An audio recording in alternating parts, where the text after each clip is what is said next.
தக் லைஃப் ஒரு வரியில சொல்லுங்க. பார்க்கறதுக்கு தக்கு இருக்கணும். ஸோ இது என்னன்னு நாங்கள் எடுத்துக்கிறது? படம் ஃப்ளாப்னு எடுத்துக்கிறதா, இல்லை வந்து மாடரேட்னு எடுத்துக்கிறதா, எந்த மாதிரியான ஆடியன்ஸை கவர்ந்துருக்குன்னு நினைக்கிறீங்க, இல்லை கவரவே இல்லையா? என்னை பொறுத்த வரைக்கும் படம் பிடிக்கல. ஓகே. நான் ஃப்ளாப்னு சொல்கிற அளவுக்கு நான் அஃபீஷியலாக நான் இல்லை. ஓகே.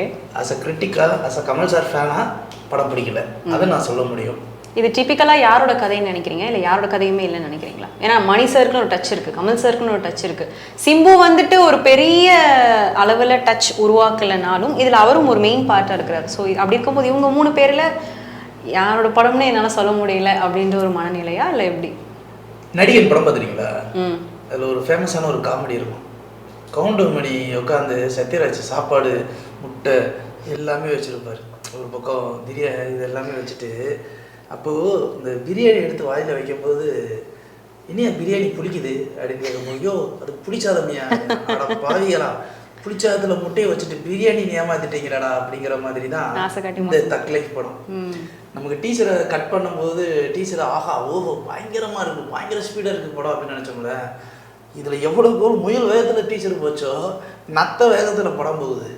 அதனால் இது வந்து யாரோட படம் அப்படின்னு கேட்டீங்கன்னு யாரோட படம்னே சொல்ல முடியாது.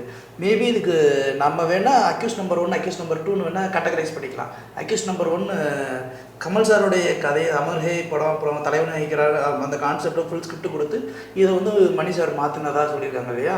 இப்போ மணி சார் வந்து இதை நான் என் ஸ்டைலில் ஒன்று பண்ணுறேன் அப்படின்னா இல்லையா. So accused number 1 Kamal sir, accused number 2 வேணால் இது அப்படின்னு வேணால் நம்ம பேச்சுக்கு வேணால் சொல்லிக்கலாமே தவிர, மற்றபடி இது வந்து ஒரு பியூர் மணிரத்னம் படம் இல்லை பியூர் கமல் சார் படம் அப்படிங்கிற எந்த ஒரு ஃப்ளேவருக்குள்ளேயுமே வரல. ஃபர்ஸ்ட் ஆஃப் ஆல் இந்த கதையை வந்து இவ்வளோ தூரம் எடுத்து பண்ணணுங்கிற அவசியமே கிடையாது. ஓகே, டெப்த் இல்லாத ஒரு கான்செப்ட். இந்த கான்செப்ட் வந்து ஆஹா ஓஹன்னு சொல்கிற அளவுக்கு இதில் எந்த ஒரு எலிமெண்டல் ஃபேக்டரும் இல்லை. ஓகே. அண்ட் இந்த கதை நம்ம தமிழ் சினிமாவில் அடித்து துவைச்ச கதை, ரொம்பவே துவைச்ச கதை.